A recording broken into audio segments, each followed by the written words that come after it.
It's called Cimetière Marin, graveyard by the sea, right?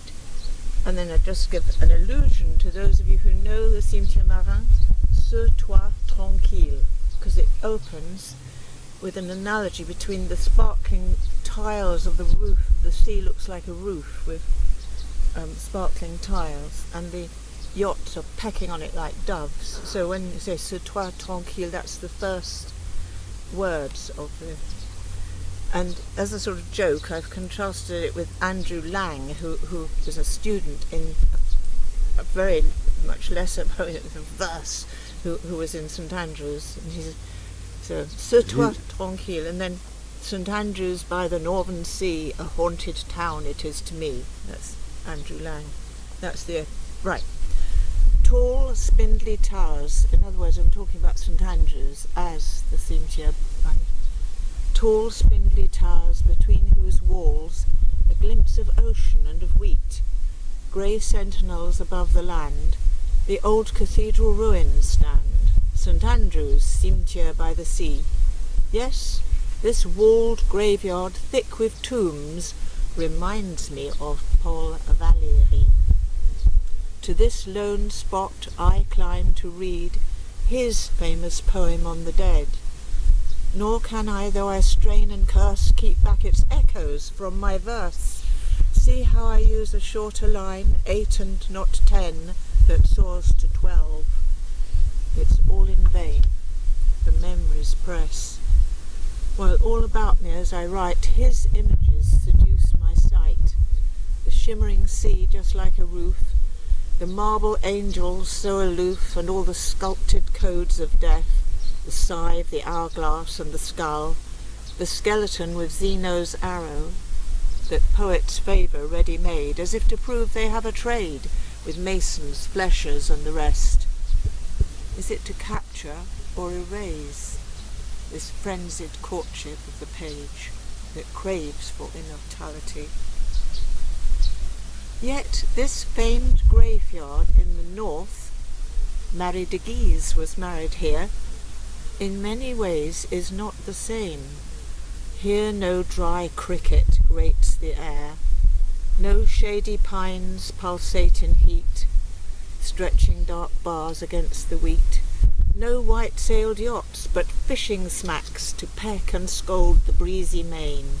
Here where John Knox once raged and foamed, and roused the jealous mob from Crail to wreck the idols of the Pope, gold as the treasure troves of hope, the wind that howls is keenly toothed against the snares of sun and sleep, that brief which ever blasts the page, and near ripe fruit but thistles spike, the dreich grey mist they call the haar, creeping and crawling everywhere, the sting of salt, the gull's shrill cries, my cimetière marin by the sea, not that of old Paul Valéry.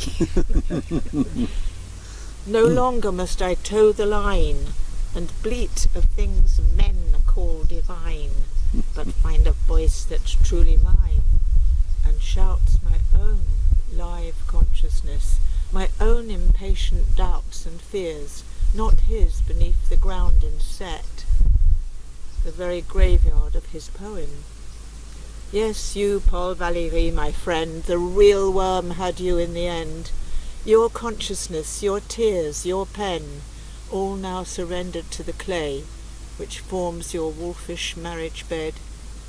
Man is the measure of all things, the pious dews, the angel's wings, all fleas as porous as the flesh, be it a brilliant Grecian blue, or kilted like the rest of us. My charming breast will bite the dust, just as you said all women must. Our shining eyes, our teeth, our thighs, and what man lusts for all his life, confused no doubt with the unconscious. Yet still, PV, your phrase I hear, yoking my mouth to your lost ear, familiar though you are not here. Here where the canny gods retreat like tortoises inside their shells, and golfers' tombs compete with lairds amongst the croaking rooks and crows, where wings the cormorant or shag across the thrawn, tumultuous deep, and where white horses, not just sheep, prance round the gravestones at my feet. Exiled myself in Scottish clime, I am the worm who turns for thee, the lion who lives on sheep devoured. Out of the eater comes forth meat, the gift of sweetness and flowers. I, where the bones of Ossian chuckle, and matrons reap their names in death, Euphemia MacGregor as at birth, and great Poseidon casts his net with a certain dual, ironic mirth. The old alliance lingers yet. Nor is it parody alone that toils to bite the hand that fed.